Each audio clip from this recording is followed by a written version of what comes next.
Hello, everyone. Good evening, good morning, good afternoon. Thank you for everyone for joining. I'm Sizindik Sultanova, and I'm One Leg MBA class of 2026, Mental Health and Wellness Officer of the current Business Management Fellowship cohort. So today's context of this session, I'll shortly explain you guys. So, in today's world, anxiety and burnout have become part of the leadership reality. They affect executive, founders, and family business owners just as much as everyone else. So, leaders often carry invisible pressure, navigating constant stress, difficult decisions, and moments of emotional loneliness. And even the most high performing individuals can find themselves without the right strategies to protect their mental health despite everything they have achieved. So, we will spend today the first 45 minutes in a structured conversation. Then we will reserve last 15 minutes for your questions. Please feel free to share your comments and reflections, and especially your questions in the Zoom chat. You can also upvote your favorite questions. I'll do my best to call on those with the most engagement. When it's your turn, please wait for me to call your name and feel free to unmute yourself to ask your question directly to Mantazh. So, with that, I'm delighted to introduce you our guest today, Mantazh Khanna. A little bio about Mantazh. So, ambitious from young age, Mantazh excelled on intellectual challenges and breaking barriers.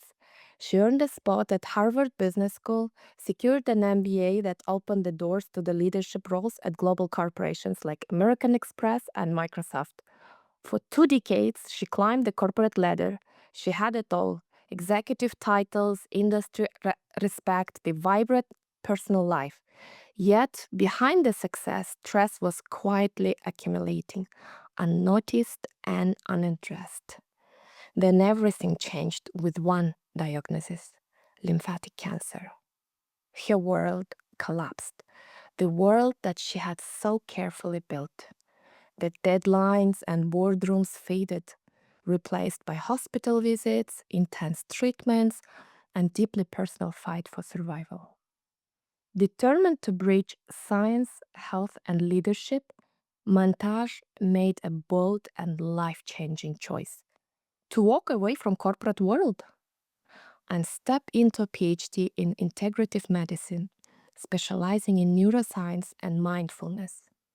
And in that journey, she uncovered something profound. Even the most accomplished leaders, they carry pressure no one sees. They fight the battles no one knows about. So today, she guides influential leaders through the emotional and mental demands of success, helping them stay grounded, resilient, and connected to their purpose. Her mission is not about well being, it's about transforming leadership itself and showing the world what true strength really looks like. Please join me in the chat and welcome Mantazh. Hello. Hi, everyone. What an absolute pleasure and honor to be here. I am a huge, huge fan of Omema, of One League, and of especially you guys. I mean, I've been working with some of you for the last few years, and I'm always baffled by how much you do and baffled by how amazingly special you all are because you always end up teaching me so much. So, if any of my mentees are here, a big shout out to you guys. Letitia, if you're here, Dr. Hasna, if you're here, big shout out to you guys. And just an absolute pleasure. Thank you so much for having me. Thank you, Mantazh, for taking time and joining us. I'm sure today's peers will learn a lot. So, we will continue with the questions. So, at One League, we love to start from the beginning. We want to know you more. So, could you tell us a bit about your upbringing? Where were some of the values and were the most important in your household? Yeah, sure. This is such a heavy question to start with because when I read it, I was like, oh, how long do they want me to talk for? um, but okay, I'll try my best to shorten this. I was born in the country of India into a fairly, I would say, lower slash middle class family. My paternal grandfather had a farm. That's how he ran the house, by selling things from the farm. My maternal grandfather basically worked in a factory. So I grew up very much with the value of hard work entrenched into me.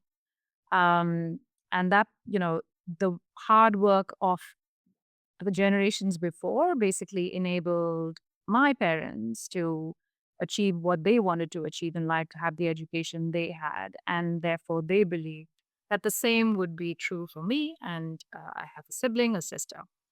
So we grew up very much knowing the value of hard work, knowing the value of resilience, and that struggle was a part of life.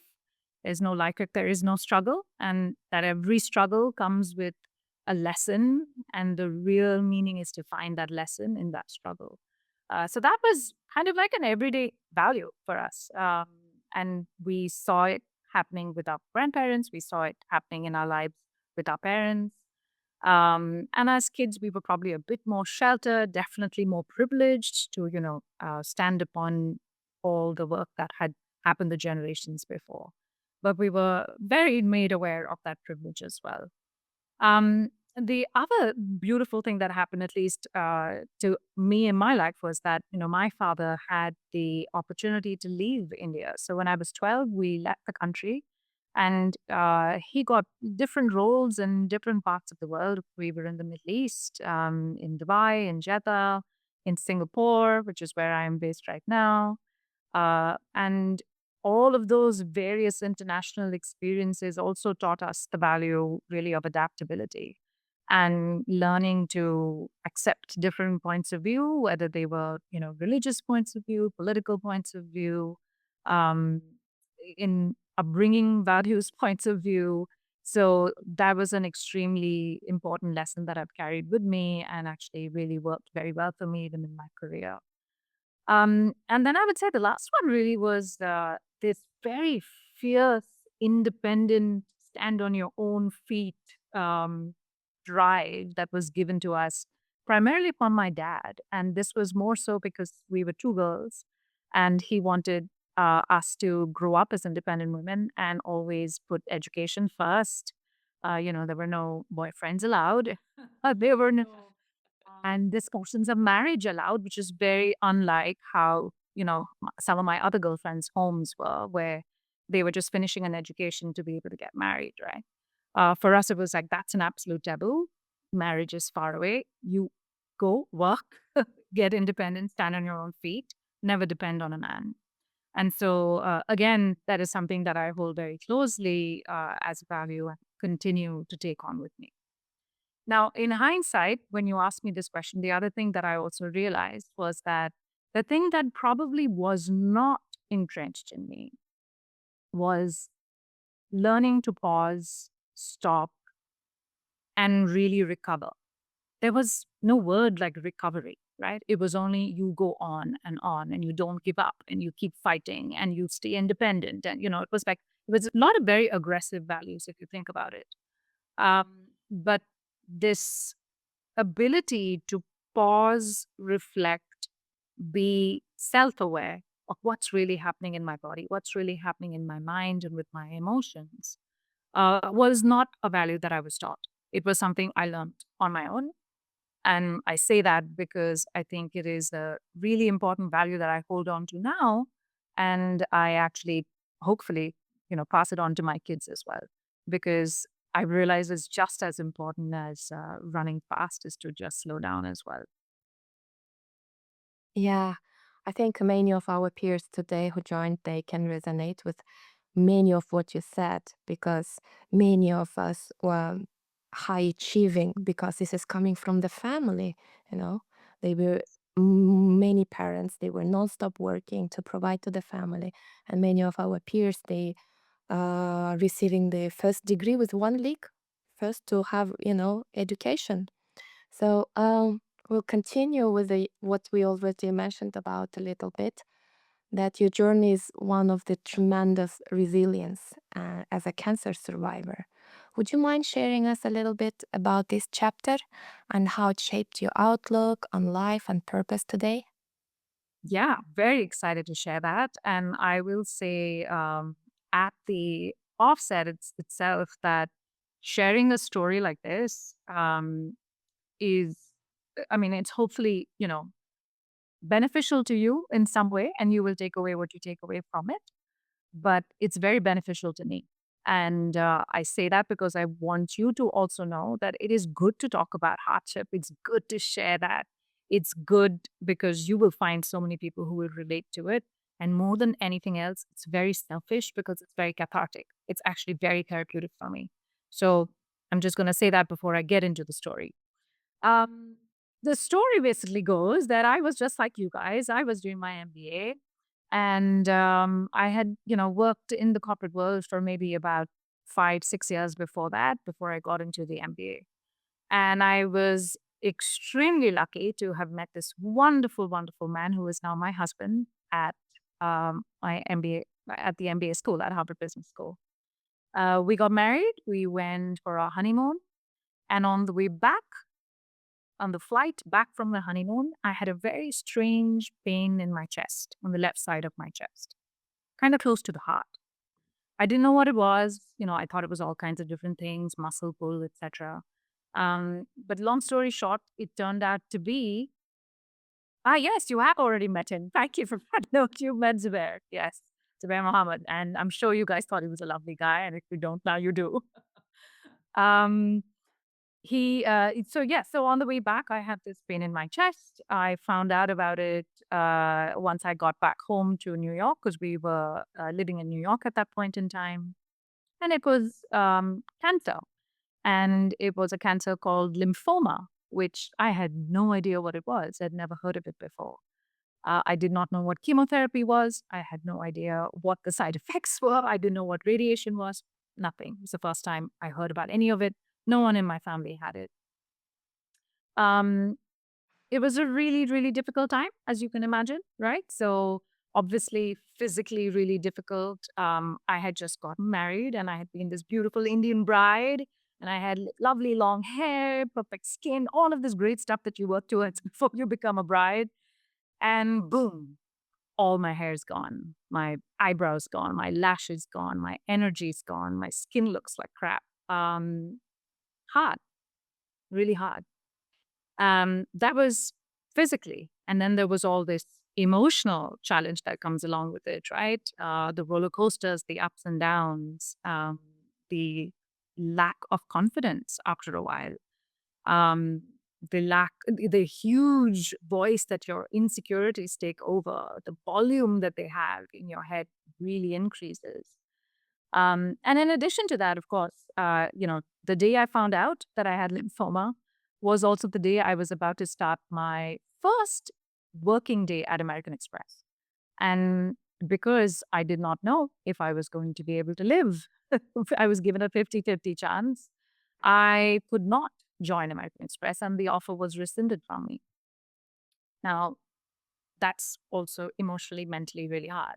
So, pretty tough time, as you can imagine, but also an amazing time. Like the amount of things that I gained in exchange for what I lost was so much more.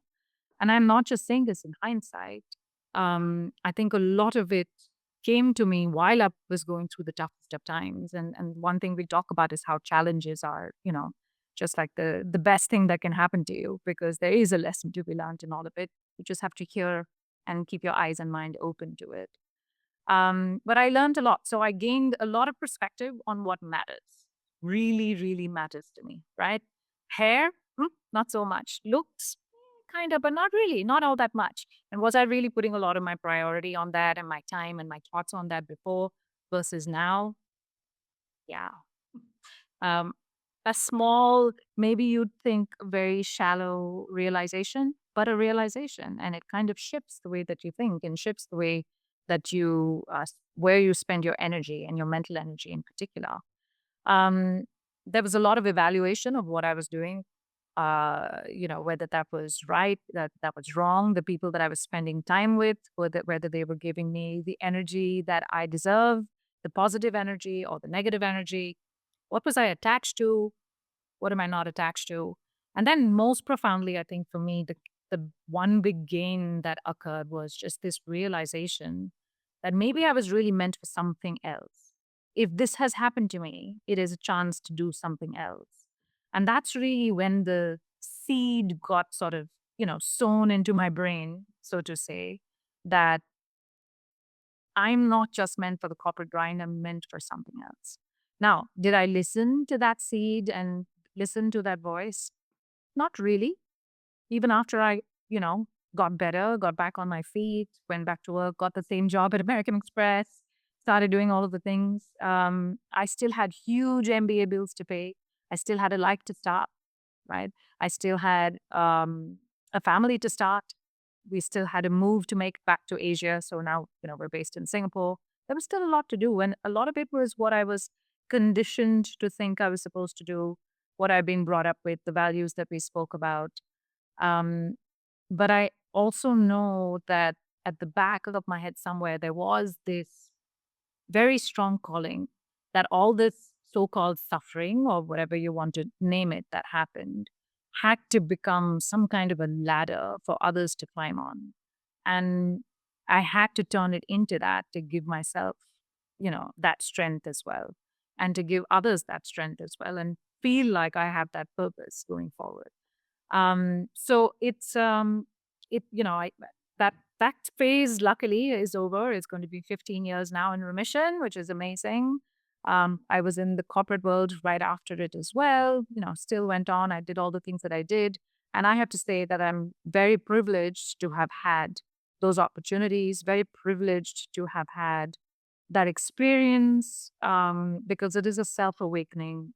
It is it is a calling. It is something that shifts you. It just shifts your thinking and your belief system in so many ways. So I'm very glad you asked me that question. Thank you. Thank you for sharing. I had goosebumps, honestly, listening to your story and thinking like, wow, you were too young to know about chemotherapy or anything about cancer. Like most of the people, we don't think that, one day you will have, cancer. Maybe one day when you will be old, but you never think about it when you're young. Thank you for sharing that. And it's incredible how you turned that page into like strong, bold move. And I want to continue that you said about the seed of realization, and you spent 2 decades in the corporate world before you reached this pivotal moment. So, what would you say the early warning signs for the leaders that they often ignore? Hmm. Um, well, I've been that leader. I've been, and not even a leader. Like it happened to me, I think, even when I was very young, right? So the cancer was definitely one of them. I think if you, like me, believe that your body needs to be taken care of, you're halfway there. Your body does need to be taken care of. But if you don't put your mind slash your brain into that equation and realize that actually what you feed your brain, what you feed your mind is even more important, then that's where the true realization for me was. And I'll share a story with you.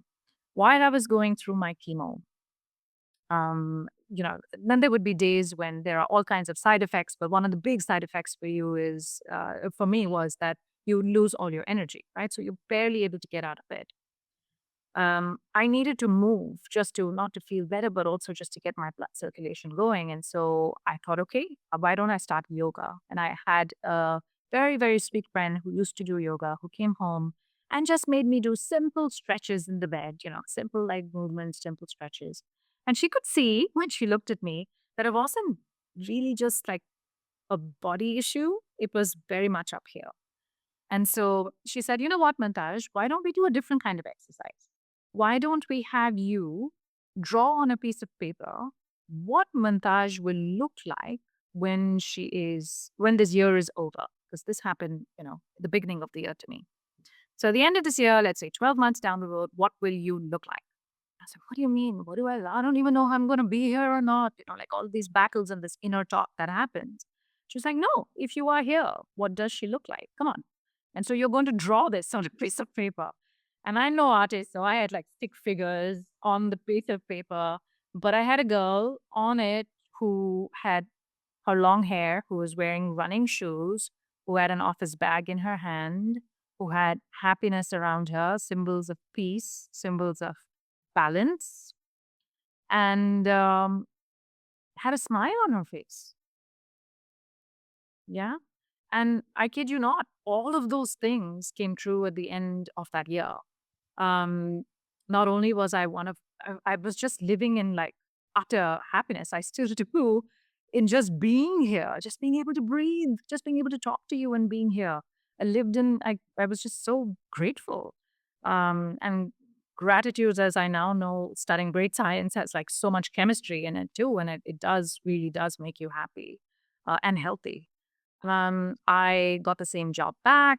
I was happily married. I was running 10Ks, which I'd never done before. So all of those things that I drew. Now, why am I telling you all of this? Because I really, really believe that if you have a strong mind, and that's not always easy, but if you have a strong mind, and there are many definitions of it, um, your body will be strong. And I know the effect of stress and the impact of stress on the body because I firmly believe that was one of the factors why I had cancer. And I've seen it in multiple clients now. I've seen it with my own mother, who was a Parkinson's patient, and very much takes on a lot of stress and took on a lot of stress. So, yeah, I would just say for a leader, number one thing to be aware of is not just your body, but your mind and your brain health. And a lot of times people say, I'm really, really tired. Maybe not, I didn't do anything physically, but I just feel so mentally tired. I have so much constant like fatigue, right? Um, those are the early warning signs you're asking me about, Susan, right? So constant decision fatigue is one of those early signs, warning signs that leaders often ignore. And what does that look like? It could be, defaulting to really easy decisions, just not wanting to make decisions. You're delaying them, running away from them. Um, you're defaulting to whatever decisions you'd made in the past because that's the easier option. And what's basically happening is that there is a threshold of the number of decisions our brain is able to make on a daily basis. But because we are being forced to make so many decisions now, it is insane how fast we're reaching that threshold. So I think the numbers that I hear are something like 35,000 decisions that we're making on a daily basis versus, our ancestors who maybe made hundreds of decisions a day. We're now at a 35,000. Now, of course, that's a very big number, but it's also a very, like, a range that exists. It depends on how emotionally driven those decisions are. It depends on what decisions you've made in the past. All of those things are multiple variables. But decision fatigue and this constant decision fatigue showing up in leaders is definitely an early warning sign. The other one is just a lack of enthusiasm, like just feeling like, work doesn't really excite me. It feels a bit robotic. I'm not really feeling low. I'm not really feeling sad. I'm just feeling, meh, like a bit numb. Um, and that's coming again from this neuroscience of chronic stress that just makes you kind of emotionally blunt in a way. That dopamine hit that we normally get when we do something really well or something that's happened, it just starts kind of becoming steady. There's no hit that's happening. And that's another early sign of burnout, actually. The other one, which is ignored a lot, another early sign is sleep. So you're waking up, you think you've got your, whatever, 6 hours, 7 hours, 8 hours of sleep, but you're still not feeling rested. You're still feeling foggy when you wake up, maybe a little anxious. to get into the to-do list, tired. There are clients who are just tired, like constantly tired. Like, I just woke up. Why am I tired? Yeah, so these are some of them. There are other smaller signs like, not being able to remember things so well. Your memory recall is not that good anymore. Or you're just emotionally very reactive. You react to things a little too fast compared to perhaps how you would have done in the past. And you can tell that that calmness, that control that you had before isn't there so much. And then in some cases where it gets even more extreme, it can even mean emotional isolation. Like, you socially start isolating yourself and don't share emotionally so much anymore. You're just kind of there to do what you need to do and then get out. And that's kind of gets into the pre-depression stages. So yeah, there are quite a few signs that are out there. I'm hoping none of you resonate with any of these, but if you do, then just know that there are lots of ways to fix it, and there are and there are areas where you can ask for help as well. Thank you, Mantazh. I think you have such a great friend. I wish everyone has such. So, guys, for you, just draw yourself in for what, 12 years' time? I think this is very good. Oh, 1 year time. Oh, sorry. Okay. Even, yeah. Okay, guys, I think this is excellent exercise for everyone. I think you should take time and do that. So you mentioned, thank you so much about bringing up the yoga. So we're doing at One League bi-weekly yoga sessions. So we do some stretchings as everyone is working behind the screens.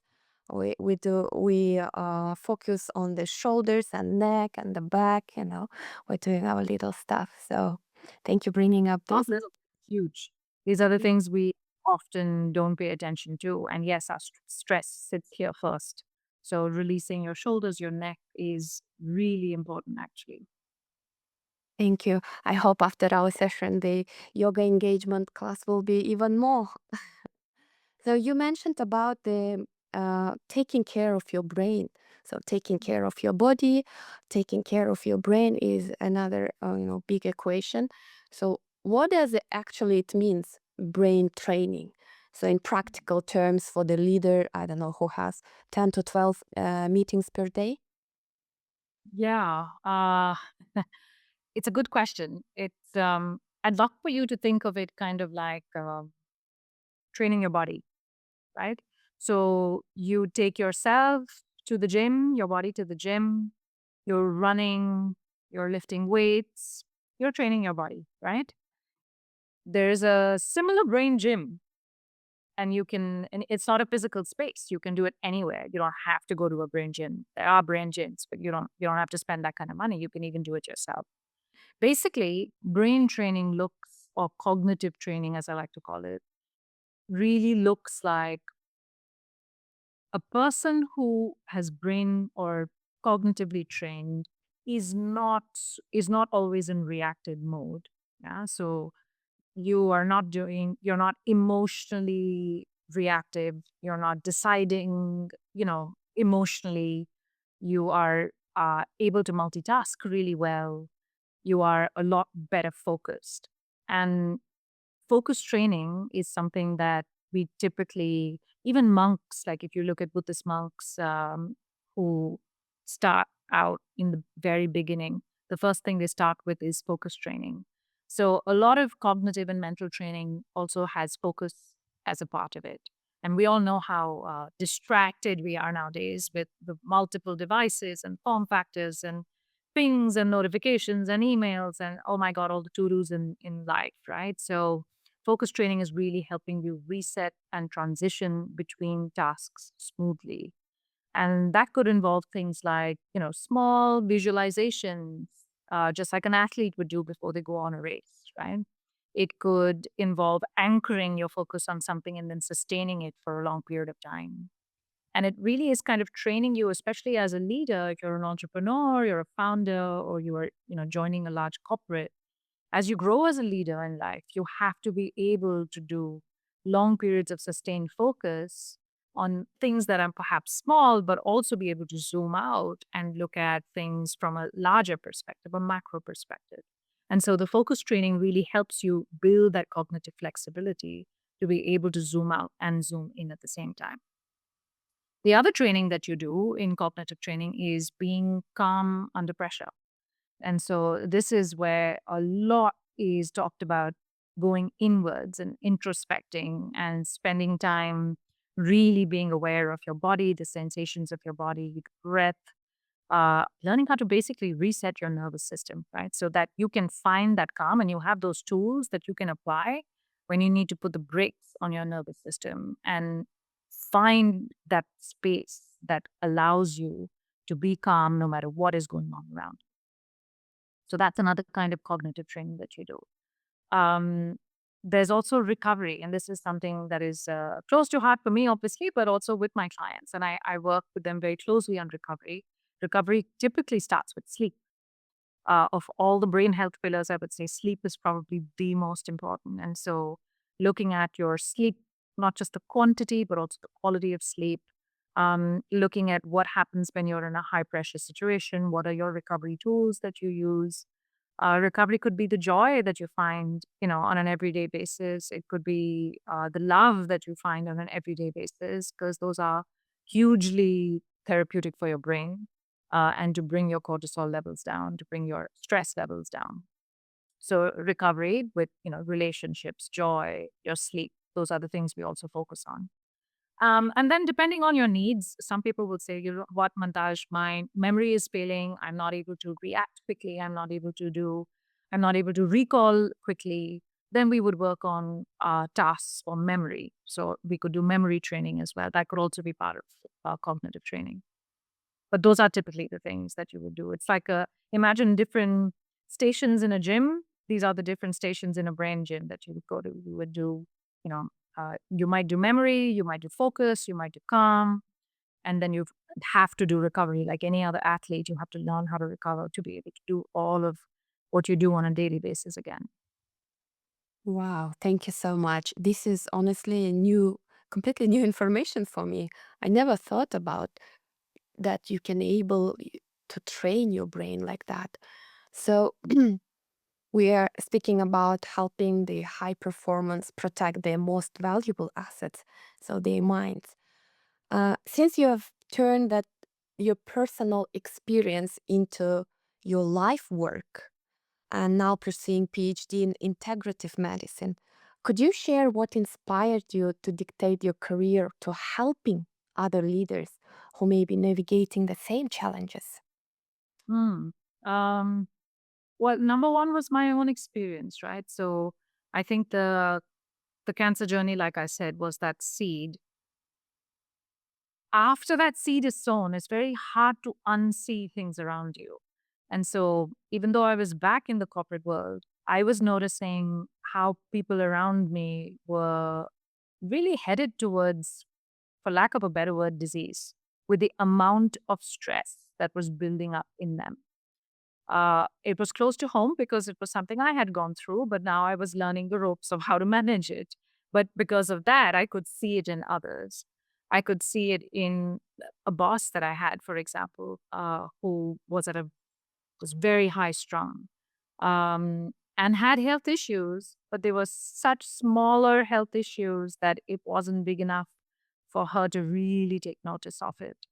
Um, but they existed, right? My mother and her own Parkinson's disease was another major trigger for me. Um, I mean, as we all do, I love my mom, but I also know that, she's gone through quite a lot in her life, and her general mindset was to attract stress and to find stress, even in the smallest of situations. And that was because of the way she's been wired. It's not a fault of hers, but it was also to do with her upbringing, her values, her environment and conditions. And we realized that that stress that was built into her also led to disease. And I know now for a fact, having studied brain science, how stress leads to disease. So these were all the, various things that were happening around me, my own experience, the people around me, family. And when I finally came to the realization that I really want to study this, it was because I was doing mindfulness from my own since my cancer days. So since that day where, my friend, my yoga teacher made me do that visualization, I started searching and finding ways to calm my mind and protect my mind. And mindfulness became one of those practices. So it could have just been, something I did with a visualization. It could be a meditation. It could be sound. It could be vibration. All different forms of mindfulness, you know, form factors that I was trying out. And I always loved them. I always felt great afterwards. But I never, ever understood, what is this doing to my biology? What is this doing to my biochemistry? What is really happening? And I was always very curious about that, but it was never explained to me because I was only practicing it. The education behind it was really lacking. And I think that probably was my ultimate trigger, which was, okay, I know you're curious about this, Mantazh, but how curious really are you? Do you want to like go all out and study this? And I realized, yeah, I mean, if I go all out and study this and understand it deeply, only then can I bring it to other people and help them understand it. And so that's how the PhD journey began. That's how the brain coaching journey began. And that's why I'm here. Thank you for sharing this with us and being here today with us. I think it's valuable information for many of us. And you mentioned so many times the cognitive pressure, this stress that is leading to all sorts of disease. And being mindfulness will help you, but most of us, uh, we don't know what does it actually mean, how to do it. Can you share some tips for the beginners, how we can start doing it? Because most of the time when I think, okay, I will meditate today, and I'm trying to postpone it, push it, that when it's perfect time to do it, but there is never perfect time. So would you share us some tips how to start actually being mindful and start meditating? Yeah, what you said, Sesame, is so closely linked to psychology and habit building, right? So if you tell yourself that this is something you need to do on an everyday basis and you need to make time for it in your already super busy timeline, and some of you may even be like young parents, some of you might be running your own companies, some of you are doing this on top of all of that, right? You are fooling yourself. What you need to do instead is to recognize first and foremost the ways in which you're probably already being mindful.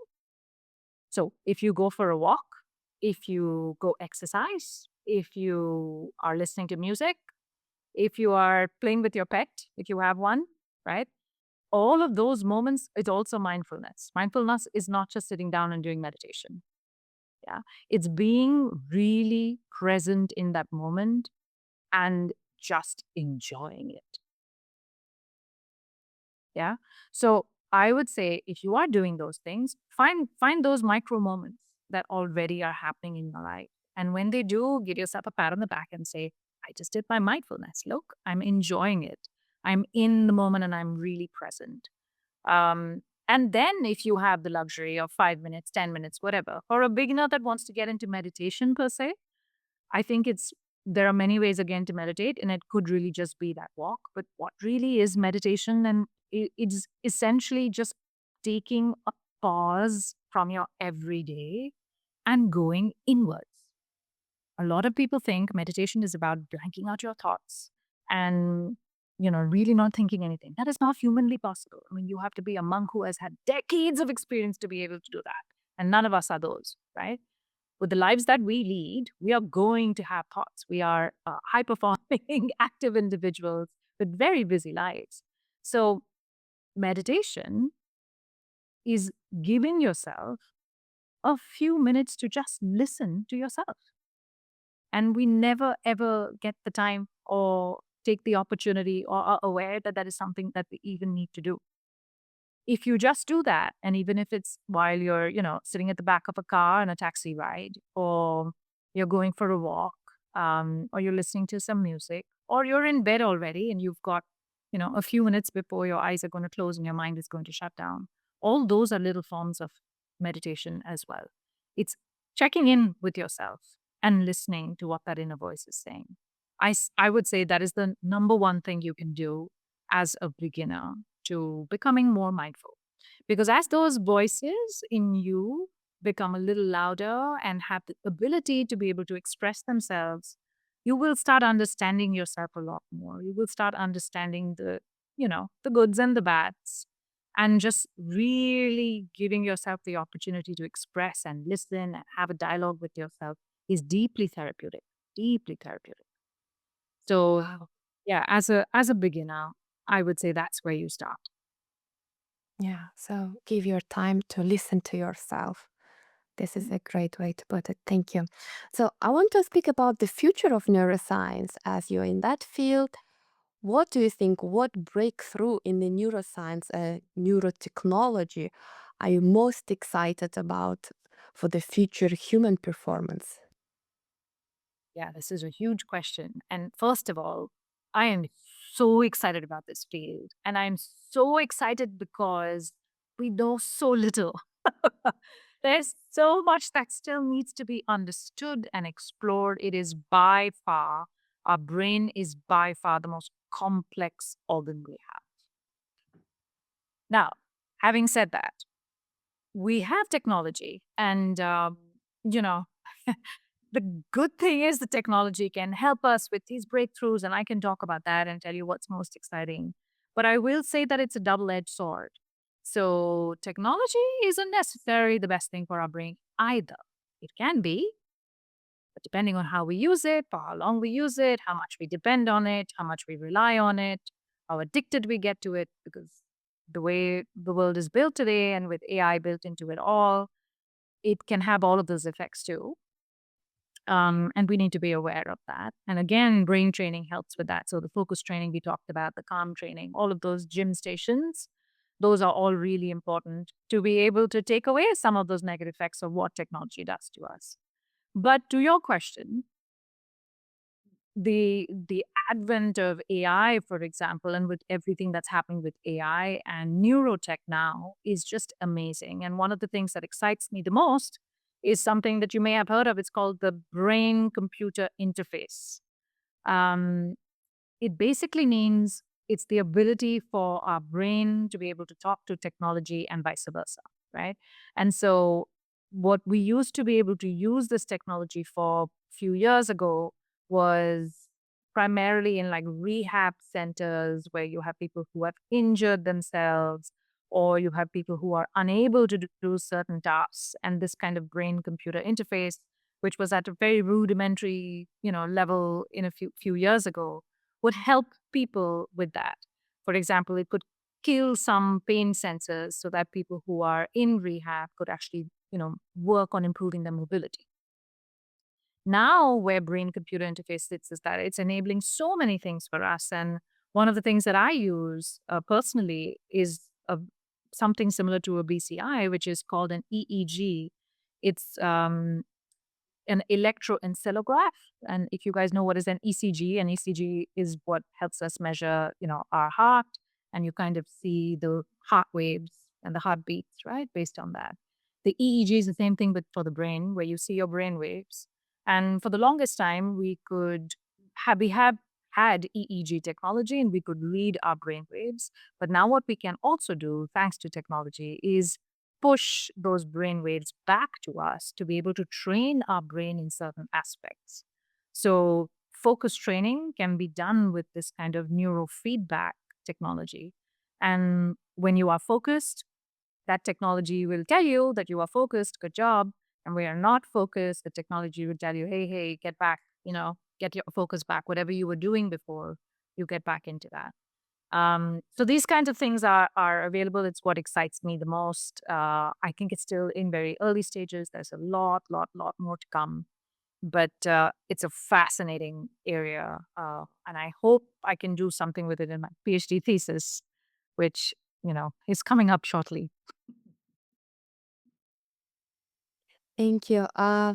You also, Mantazh, doing your work, helping others. On top of that, you're a mentor. So I just wanted to quickly ask one more question about the mentorship. Um, how do you think, how do you believe mentorship can help emerging leaders navigate challenging times? Those moments when it feels like they have to choose between building a successful career and maintaining healthy lifestyle, healthy mindset. Yeah. Uh, Such a soulful question. Mostly because for me, I feel like I have personally benefited a lot from my mentors.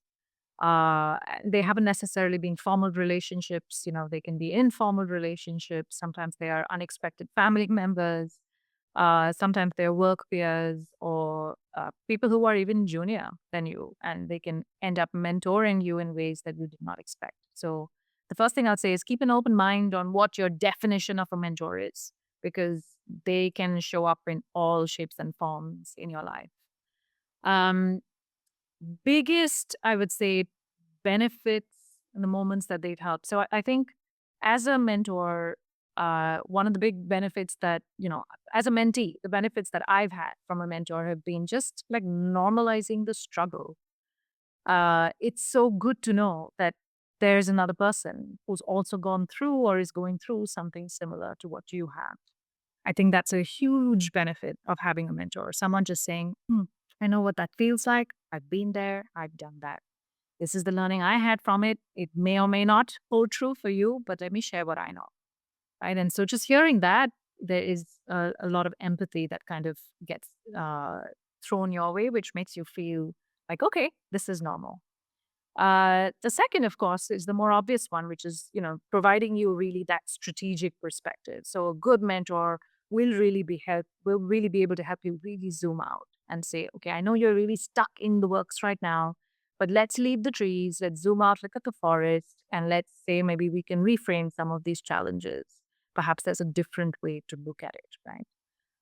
So I think my most powerful mentors are the ones who have been able to reframe some of those challenges for me and just made me pause and go, oh, okay, I didn't see it that way. Um, my female mentors, so the women mentors I've had in my life, have been really good at really modeling what boundaries look like and what good balance looks like. Because as a young mother, as a working mother, and now, as also a student, in addition to all of this, I have, I always lean on other women who have been there, done that, and who have figured out what balance looks like. And by the way, again, no definition, one definition of balance is different for everybody. But when you hear somebody else defining their balance, you find a few gold nuggets in there that can also resonate with you. Hello. Um, yeah, so I say those have been like the biggest benefits. And I think as a leader, if you can find mentors who will really get you to do some inner work, who really, push you to reflect, to pause, to reflect, to do some thinking, can show you maybe what their world looks like and show you maybe a different perspective. And if I was your mentor, then you would get the additional load of keeping your mental fitness going as well, because I would remind you of that. But typically, that's the benefits that I have seen and I have really benefited from the mentors in my life. Thank you for this. I have little brains here, so I the time is flying. I think I will give a chance for our students to ask some questions. I think the first question, Caroline, do you want to unmute yourself and please raise your hand to those who have questions? Please, Caroline. Yes, sure. Thank you, Sylvain. I'm on time. Happy to have you here. Hi. Yeah, so I was just listening to you talking about how stress could lead to difficulty, and I often hear from so many people, especially online, people saying how cancer is a result of stress, and it's something that I never really understood how they correlate. So given that you something that you're studying, do you think that is true? And if so, how does that happen? It is very true, Caroline. And now the research is undisputed. Yeah. So if you are interested in this topic, I would highly recommend a quick search to learn more. But here's the quick 1 minute spiel. You have your entire body is made up of various cells, right? You have trillions and trillions of cells. Each one of those cells has what's called a little nucleus at the center of it, which holds many things, but most importantly, your DNA. That DNA is your genetic code, as you know. That genetic code is for you to be healthy, for you to be diseased, for you to be happy, for you to be, energetic. All those codes are written in there. What matters and what makes and triggers that genetic code to then be expressed is the environment around those genes and the environment around that cell. And if that environment is one of stress, which means that there is high cortisol that's flowing around in your blood, in your cells, inside the liquids of your cells, to make it super simple, you would then make the DNA express itself for disease. And it's a very interesting link because cortisol has all kinds of cascading effects to get to that level where smaller things start showing up and then gene mutations start showing up, in my case for cancer. And then that gene mutation is of a kind that says, I'm not going to switch off and I'm just going to keep multiplying. And that leads to a tumor, right? And then all the different phases of that tumor. So I'm not saying that it is the only variable. So let's be very clear about that. All those variables could be everything from, how you take care of your diet, how you take care of your sleep, how you take care of your stress, like we talked about. Lots of various variables in there.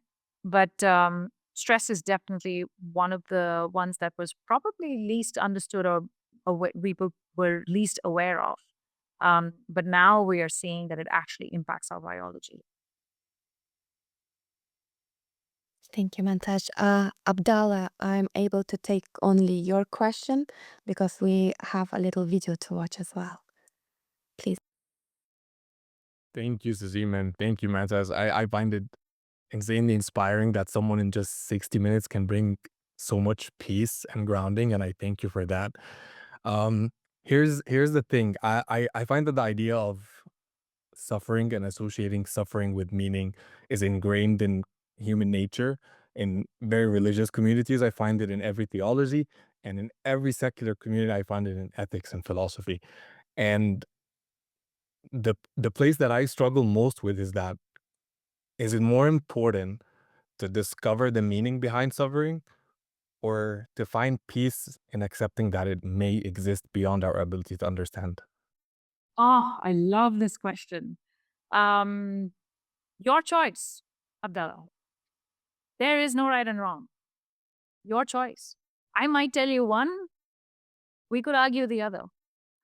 Um, what gives you peace at the end of the day is all that matters. If finding meaning in suffering gives you that peace, so be it. And if not, accepting it and moving on that, hey, I had cancer, I had whatever, like something bad happens to me, and move on and I find the next thing. Because maybe I have a larger purpose or a larger meaning or a larger whatever drive in my life. So be it. There is no right or wrong. What I do want to say to you though, and now sorry, this is my nerdy side coming out.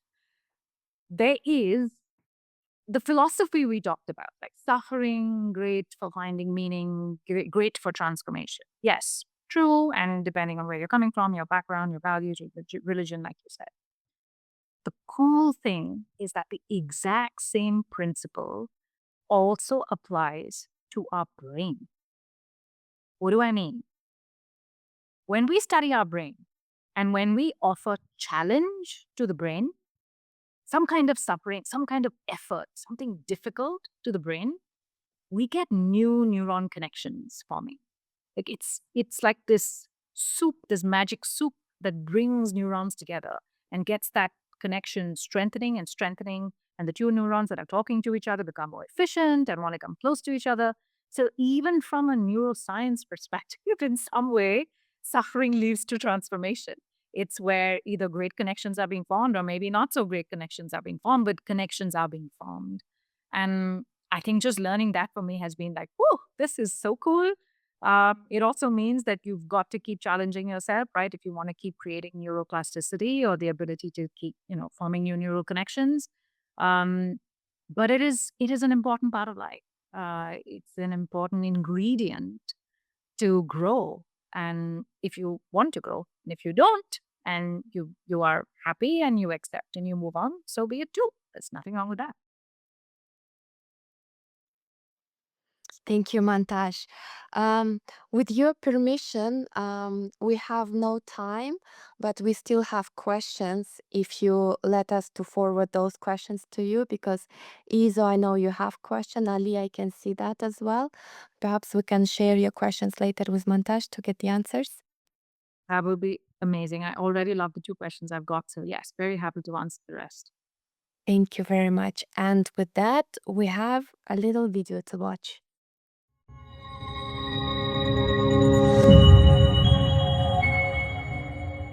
Hi Mantazh, Leticia here. I think there's no better timing to record you this message because it's a meaningful day. Today is November 18th. It's 9 a.m.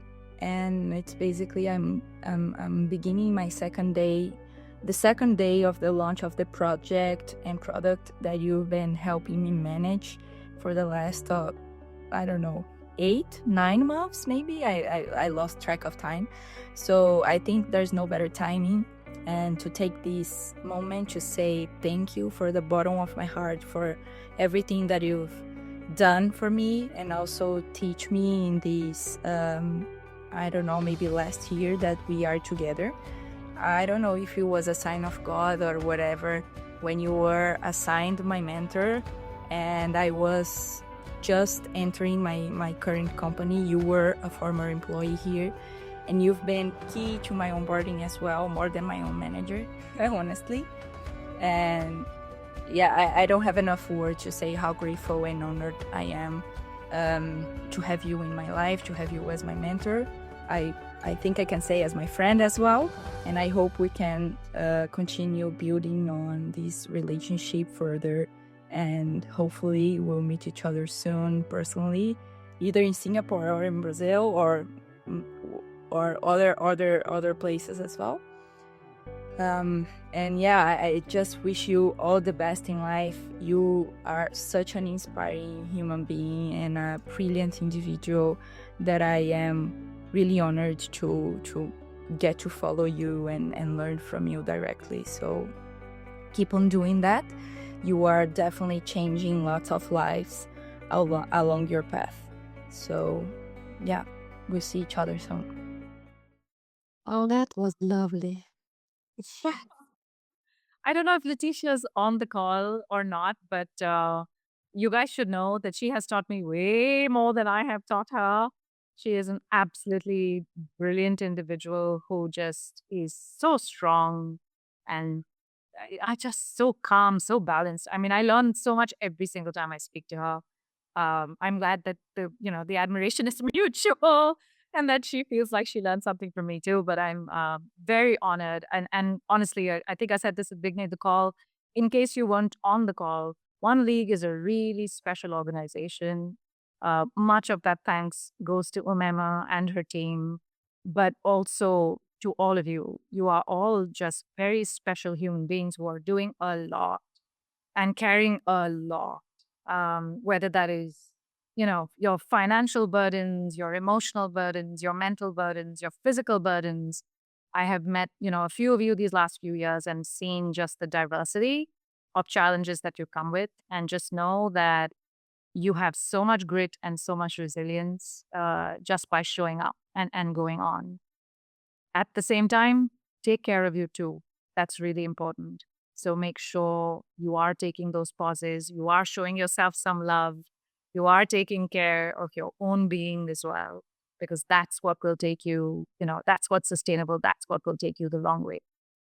A huge, huge heartfelt thank you to Mantazh for joining us. This was such an incredible, incredible moment together with you, Mantazh. Thank you so much. And thank you, Sazim. Thank you, Gabriel. Thank you, Linda. Thank you, everybody.